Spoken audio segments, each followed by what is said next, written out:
বর্তমান সময়ে তথ্য প্রযুক্তি মানুষের বই পড়ার অভ্যাসে মনে হয় প্রধান বাধা হিসাবে দেখা দিচ্ছে। ইন্টারনেট আসক্তি তরুণ প্রজন্মকে খুব সম্ভবত বই বিমুখ করে তুলছে ধীরে ধীরে। বিশেষ করে বইয়ের প্রতি তরুণ প্রজন্মের আগ্রহ বাড়ানোর উপায় আমাদেরকে বের করতে হবে। বই পড়ার গুরুত্ব সম্পর্কে নতুন কিছু করে বোধহয় বলার নেই।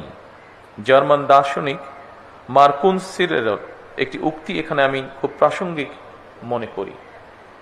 তিনি বলেছিলেন, বই ছাড়া ঘর আত্মা ছাড়া দেহের মতন। বিজ্ঞানী এবং গবেষকরা বলছেন, বই শুধুমাত্র বিদ্যা শিক্ষা কিংবা অবসরের সঙ্গী নয়, বরং বই পড়া মস্তিষ্কের জন্য এক ধরনের ব্যায়াম। সম্মানিত উপস্থিতিবৃন্দ, গবেষণায় দেখা গিয়েছে নিয়মিত বই পড়ার অভ্যাস মস্তিষ্কের কোষগুলোর মধ্যে নতুন সংযোগ তৈরি করে, যেটি মানুষের স্মৃতিশক্তি এবং জাজমেন্ট ক্ষমতা বা বিশ্লেষণী ক্ষমতা বাড়ায়।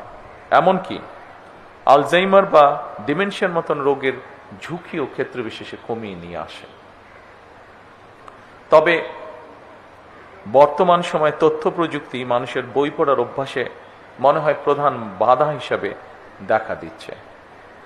বিশেষ করে ইন্টারনেট আসক্তি তরুণ প্রজন্মকে খুব সম্ভবত বই বিমুখ করে তুলছে ধীরে ধীরে।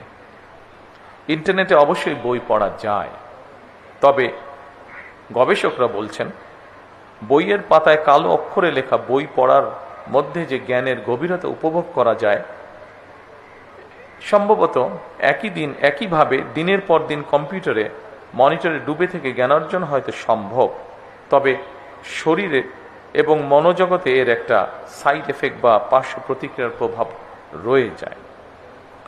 যুক্তরাজ্য কিংবা কানাডার মতন অনেক উন্নত দেশের বিশ্ববিদ্যালয়ে গবেষকরা বলছেন, ইন্টারনেট ব্যবহারের আসক্তি পড়াশোনার প্রতি শিক্ষার্থীদের আগ্রহ হারিয়ে ফেলার তীব্র ঝুঁকি তৈরি হয়েছে। সময়ের প্রেক্ষিতে জনজীবনে ইন্টারনেট হয়তো অনিবার্য অনুষঙ্গ হয়ে উঠলেও এর নেতিবাচক দিকগুলো সম্পর্কে আমাদেরকে অবশ্যই সচেতন হতে হবে। এর সম্পর্কে সচেতনতা বাড়ানো প্রয়োজন বোধ হয়। বিশেষ করে বইয়ের প্রতি তরুণ